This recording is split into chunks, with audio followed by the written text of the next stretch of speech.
Assalamualaikum warahmatullahi wabarakatuh. Video kali ini saya akan membawakan materi tentang Candi Borobudur. Ternyata bukan Candi Buddha.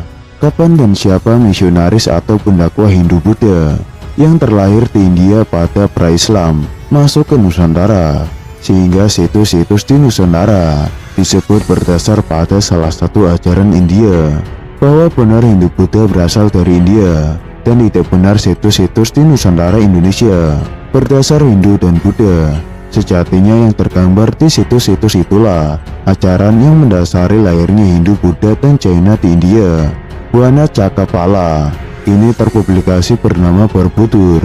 Ada 160 panel pada relief dasar Borobudur yang kini tidak diekspos bahasa dan ajaran yang mendasari ajaran leluhur kita bukan dari India.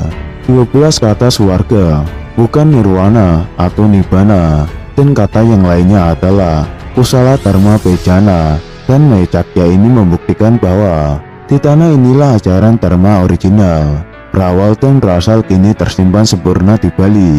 Di masa lalu dibawa leluhur kita kaum Caka keluar Nusantara Indonesia.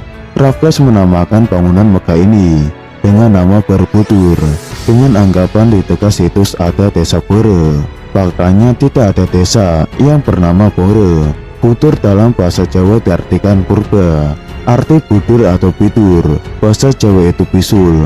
Johannes Gilbertus Kasparis, filolog Belanda, menulis dalam disertasinya 1954 memperkirakan pembangunannya sekitar tahun 824 masa ini. Perkiraan bukan hasil kesimpulan berdasar penelitian ilmiah akademis. Kitab-kitab yang katanya mendasari desain rancang bangunan ini adalah Silpa Sastra dan Vastu Sastra dari India. Faktanya, semua kitab-kitab itu baru ada pada abad ke-5 Masehi. Bangunan megah ini sudah ada sebelumnya.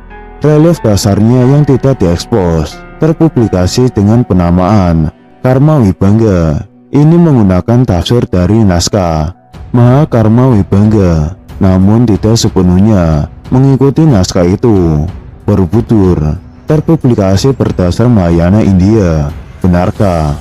Para peziarah Tiongkok dari Payen 399 sampai 414 Masehi, sampai Ising 671 sampai 695 Masehi datang ke Nusantara terdahulu untuk belajar, bukan membawa Buddhisme dari negaranya disebarkan ke sini.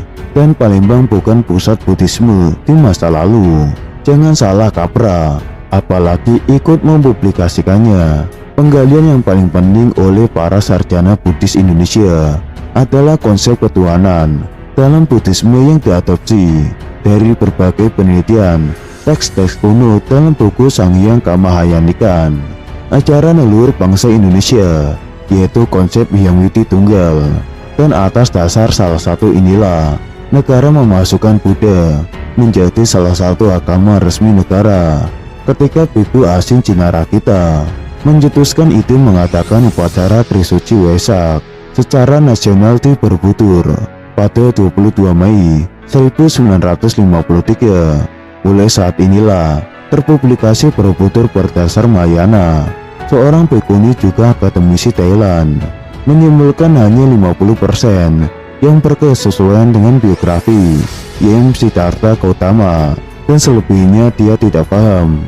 Di Nusantara pada abad 4 Masehi sampai dengan 7 Masehi tidak tercatat misionaris India datang ke Nusantara.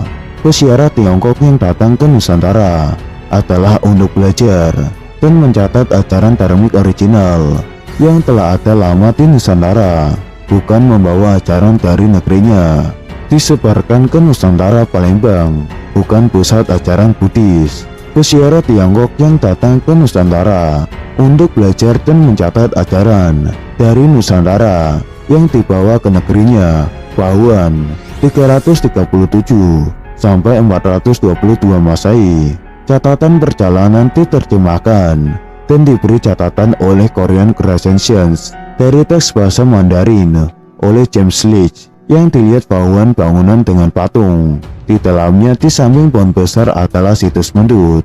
pada tahun 399 sampai 414 Masehi. Bahwa dalam perjalanan di Suwarnadwipa mencatat mengikuti Sungai Ponai adalah Sungai Panai Kampar, di tempat di mana para pelajar pernah tinggal di situ dan melakukan gerakan berjalan berputar mengelilingi Toba Stupa. Juga 4 guru duduk di empat sudut. Di tempat ini menara telah didirikan Pradaksina, Prasawiya atau Tawaf di Muaratakus. Sungyun 518 sampai 521 Masehi mencatat adanya kekuasaan yang disebutnya Saka Kesatrapas, yang identifikasi koin diduga telah ada sekitar tahun 225 Masehi dengan gambar tope atau stupa Muaratakus.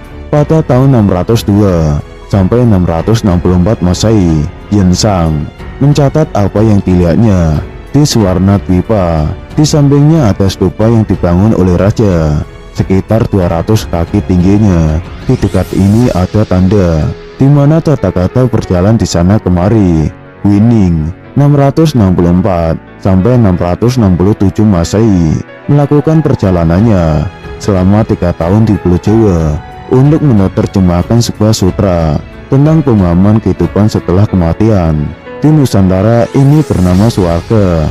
Penerjemahan dibantu seorang pakar Jawa yang bernama Jana Badra.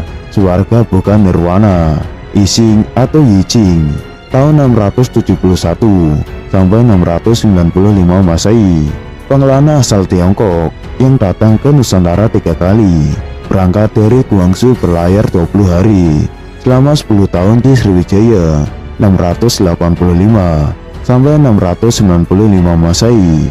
Ia tinggal selama 6 bulan di Sriwijaya, 2 bulan di Melayu untuk belajar di Suwarnadwipa Nusantara.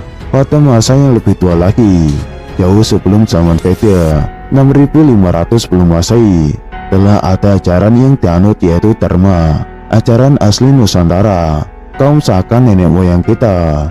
Disinilah sumber awal ajaran dharmik original. Kemudian pada era setelahnya tercatat para tokoh pelopornya.